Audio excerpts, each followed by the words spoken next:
In the grand halls of the International Conference Center in Abuja, Nigeria, the air buzzed with anticipation.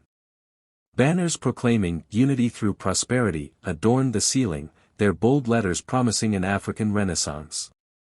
Yet, beneath the rhetoric, old rivalries and new tensions simmered, ready to erupt.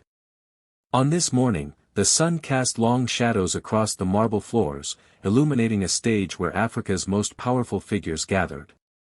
Among them was President Adetokunbo of Nigeria, a towering figure at 67, whose 2 decades of rule had cemented his reputation as a political titan.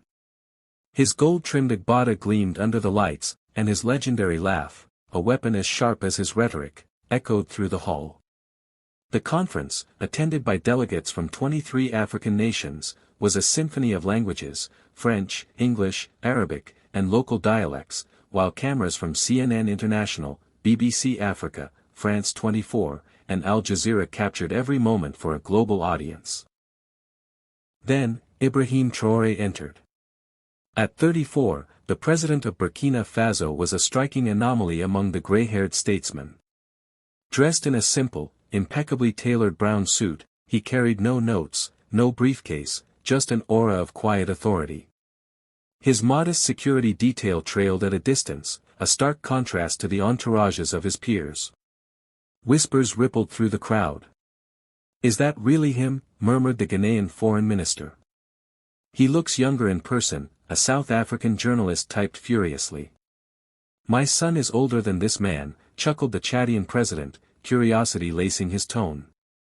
Traoré took his seat in the third row, relegated to the "Emerging Leaders" section, far from the VIP front row reserved for Nigeria, South Africa, Egypt, and Kenya. If the placement stung, his composed demeanor betrayed nothing. The program unfolded with predictable pageantry. A children's choir sang the African Union anthem in Swahili, their voices soaring through the hall's acoustic perfection. Religious leaders offered carefully neutral prayers, and economic ministers flashed PowerPoint slides brimming with optimistic trade projections. But the real drama loomed when President Adetokunbo took the podium for his keynote address. "Distinguished colleagues, esteemed friends, fellow architects of our continent's destiny," he began, his voice a practiced blend of gravitas and charm. He spoke of Nigeria as the "giant of Africa," touting its population, oil wealth, and regional influence. The delegates nodded politely, though many scrolled their phones, accustomed to such rhetoric. Adetokunbo's tone sharpened as he extolled the virtues of experience, dismissing "impulsive governance" by "restless young leaders." His glance toward Traoré was subtle but unmistakable, a dart aimed at the young president. The hall stirred as Adetokunbo veered off script, his confidence swelling. "I sometimes watch the news," he said, chuckling, "and see these young leaders making bold proclamations about revolution and change. I think to myself, where were you when we were building these institutions?"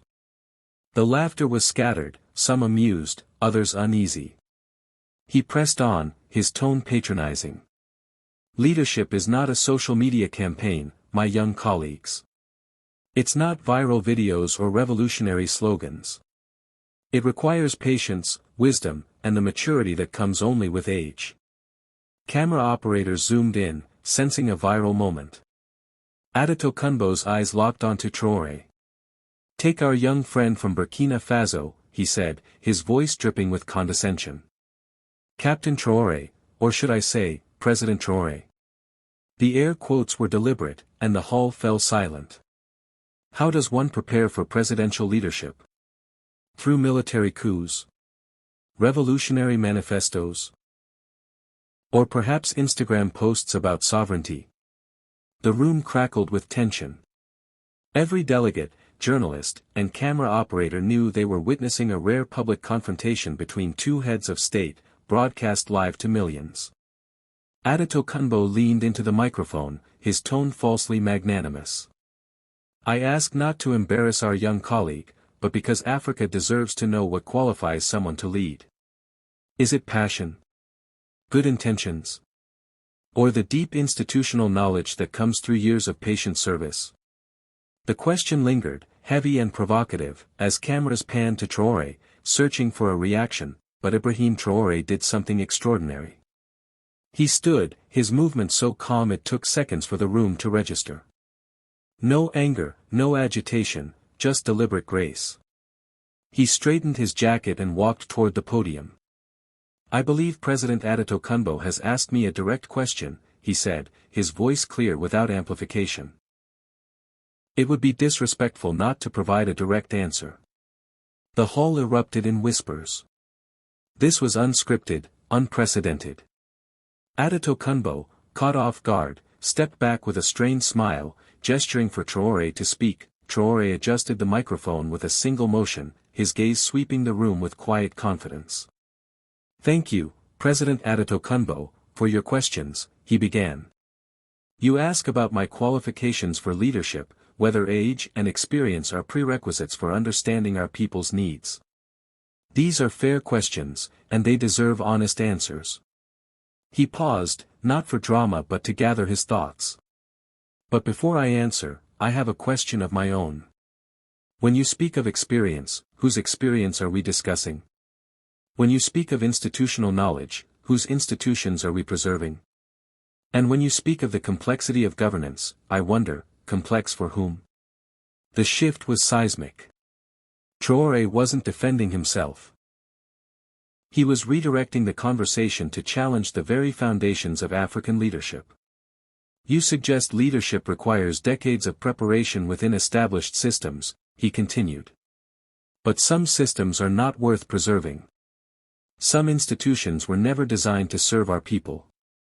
And some forms of experience, particularly the experience of accepting injustice as inevitable, may disqualify one from effective leadership in the 21st century." Murmurs spread. Delegates leaned forward, journalists typed furiously, and camera operators adjusted their lenses. Traoré's voice grew stronger. "You ask how long I expect to remain in power.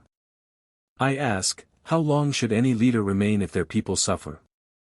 How many decades of experience are needed before a president notices citizens dying from preventable diseases, fleeing for basic opportunities, or losing faith in governance itself?" The silence was absolute, the weight of his words sinking in. "You mock military leadership," he said, addressing Adetokunbo directly, suggesting soldiers cannot grasp civilian governance. "But every African liberation movement was led by those who understood that sometimes systems must be dismantled before new ones can be built." He invoked history, Patrice Lumumba, Thomas Sankara, Nelson Mandela, men criticized as too young, too radical, yet judged by history for their commitment to justice. Turning to the cameras, Traoré spoke to millions across Africa. "President Adetokunbo asks about my qualifications. I am qualified because I have buried children killed by terrorism while governments debated budgets. I am qualified because I have slept in villages without electricity while presidents lived in palaces.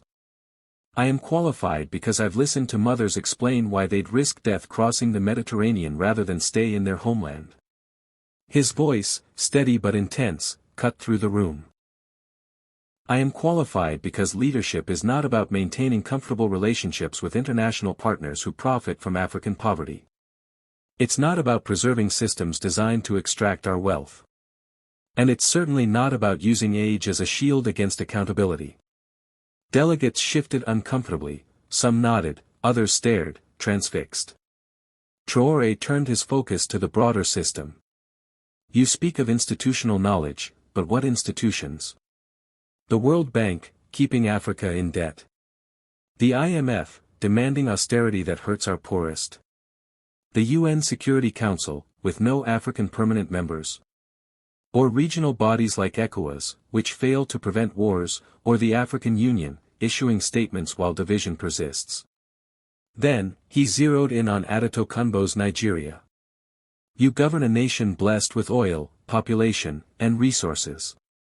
Yet Nigeria is the poverty capital of the world, with more citizens in extreme poverty than any nation. Your country imports 80% of its goods despite agricultural potential to feed half of Africa. Young Nigerians risk death to flee because they see no future." The hall was deathly quiet, Adetokunbo's earlier confidence replaced by a tight-lipped scowl. So when you ask about my qualifications, Traoré said, I ask about yours. What qualifies a leader overseeing decades of poverty, insecurity, and declining respect? What institutional knowledge justifies failed policies?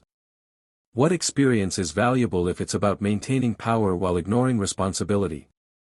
The room was frozen, the weight of Traoré's words reverberating.